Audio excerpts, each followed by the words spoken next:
Way go. Okay, here with Jody Brown after a 3-1 defeat to Chester FC. Loads of talking points from that game, Jody, but sum up your own feelings for us. I was very pleased with the start. Without dominating possession, we were in control of the game. Chester weren't really looking dangerous.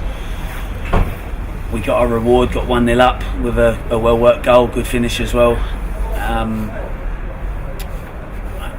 as much as I don't want to dwell on it, I think the game sort of turned on a refereeing decision. They scored a reasonably good goal. We've broken it down in the dressing room about it could have been stopped, because like most goals it could have been stopped, but the nature of the game and the end result is as a result of some officiating, in my opinion. You say, we started the game well. Started with a lot more attacking intent. Was that sort of off the back of the Alfreton game where we might have been a little bit slower? Is that fair to say? We focused on making a good start today and a higher tempo start, and with the exception of the first 2 or 3 minutes we got that, and we were very pleased to be 1-0 up and felt we were in control of the game and felt we could maybe score again. But you've got me in a situation at the moment here where all I really want to talk about is the refereeing decisions. Let's talk about Rhys Harris. Took his goal really well, and he was a bright spark for us today. Yeah, no, I'm pleased with him. I knew Rhys as a player anyway, and I knew that he could play at this level. I'm glad he showed that today on his full debut. It's kind of not dance around the subject. Jake Gallagher, the sending off, did change the game. We've had a chance to have a look at it now, and what's your thoughts after seeing the footage? At half time, I said to the boys, I'm going to hold judgment on it. I said it didn't look like a foul to me. It obviously was a physical tackle, but it didn't even look like a foul.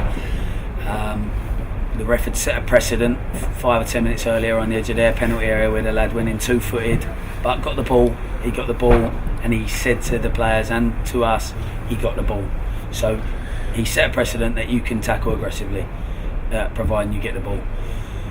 5-10 minutes later, Jake Gallagher makes that tackle. Like I said, it changes the game, it turns the game on its head. It forces us to completely change how we're playing, let them have a lot more of the ball. And I said I'd hold judgment on it. I don't want to blame Jake. I know he's got a reputation, and I don't want to blame him before I saw the replay.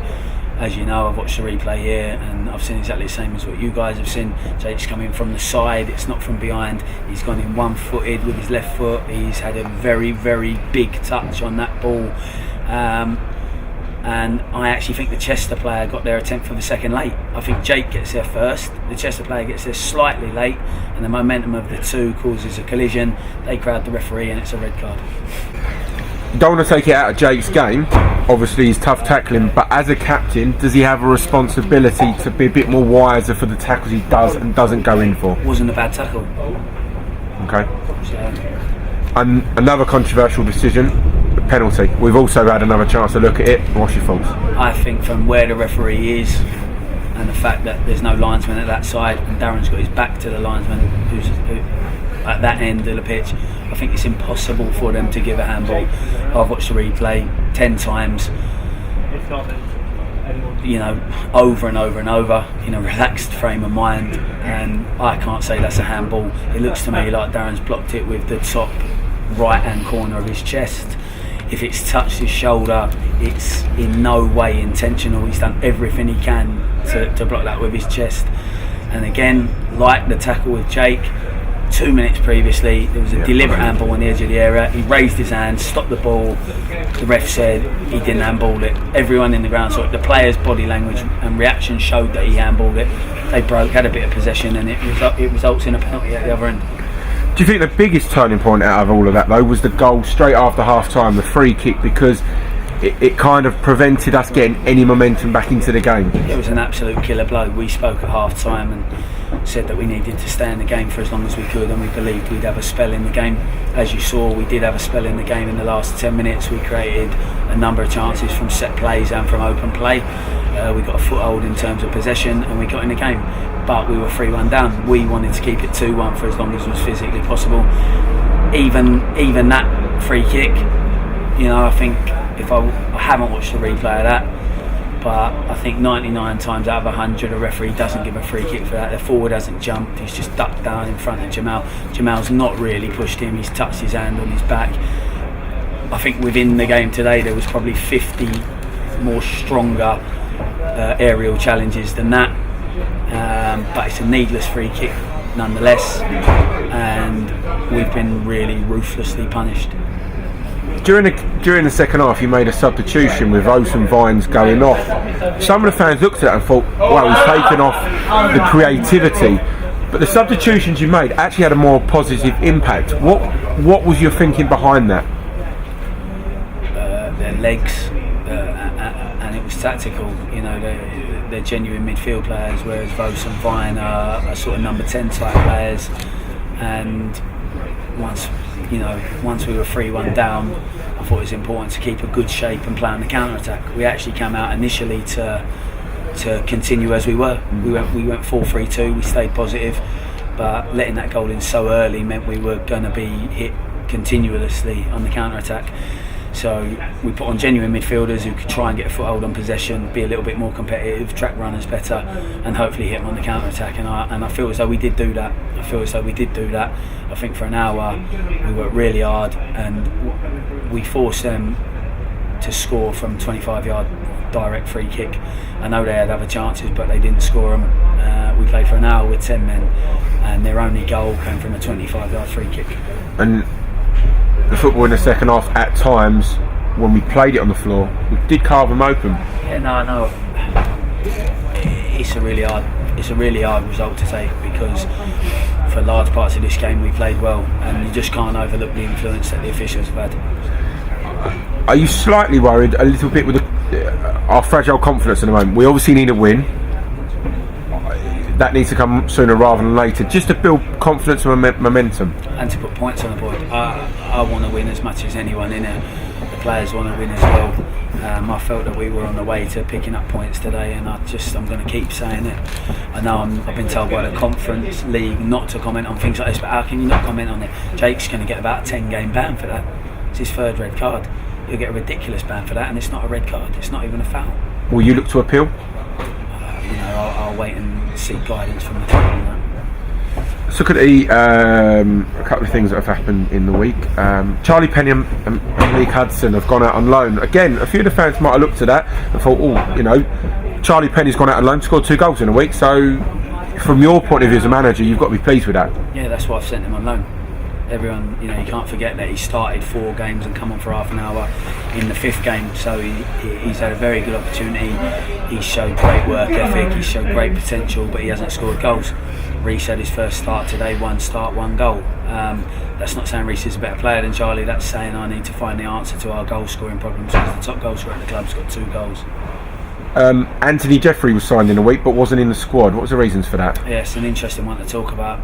Ian Allenson at Boreham Wood has refused to cancel his registration, despite Anthony only playing 3 games for them as a favour type thing during the Christmas period, because he was actually at a league club on trial and been training with them for a number of weeks. He went there to play a couple of games over the Christmas period, and they've held onto his registration, and no one was aware of it. And then I spoke to Ian Allenson last night, and he said basically he's got an issue with the boy. The boy needs to learn a lesson about what he can do and what he can't do, and he won't release his papers, even though they haven't paid him a penny. They haven't picked him in a team, they haven't picked him for training. He wasn't really their player, he was just there short term, and I'm absolutely gobsmacked at the lack of respect Ian Allenson showed for me and for Welling United, because he's just purposefully not allowed him to play today for no other reason. That I've got it in a text message.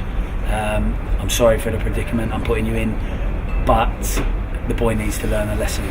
If that's a lesson Ian Allenson feels is important to teach a 20-year-old kid who's trying to make his way in the game, fair play to Ian Allenson. It's certainly not the way I'd ever behave. As a club, can they do that? Well, they're demanding a 7-day approach, even though Anthony left them on the 1st of January after only going there for a short term to help him out over the Christmas period, and he returned to the league club that he was at. So will we do the 7-day? Yeah, we've done it. But we need them to release the papers before the. Was that on the guidance of the conference? Have you spoken to the conference about this? No, the conference don't know about it. Quite frankly, I'm not a fence sitter, so I'm going to get off the fence. Ian Allenson's just been banged out of order. There's no other answer for it. We can all dress around the subject. He's actually texted me and told me he apologises for the predicament. He's not their player, but they do hold his registration paper, and they're not going to let it go because he's got an issue with the boy. Okay, so moving aside to sort of new players, anyone likely to come in, or is the transfer window sort of shutting on Monday? So yeah, it's unlikely that we'll make any other signings. If we can sign a centre forward, we will. We're trying hard to find a centre forward, as in a sort of a traditional number 9 who can play back to goal, who gets on the end of crosses. If we can find one, and we've identified a few, but it's been quite difficult to close a deal with any of them. If we can, then that will be what comes in, but nothing else. I was really pleased with Carl Duguid today. Thought he was really good in there, experienced head, but also showed that he's got legs and quality. And I think he'll be a good addition for us. So obviously just over a month into your reign now. Sort of sum up the first month and what your hopes are for, I suppose, let's say like the rest of the season. The first month, the results have been not what I'd have hoped for. Some of the performances have been good, but we've lacked final product, we've lacked goals, and the nature of the goals we concede haven't been good enough. We've got to fix that. We've got to fix that. You can't concede such soft goals. Can't give away penalties.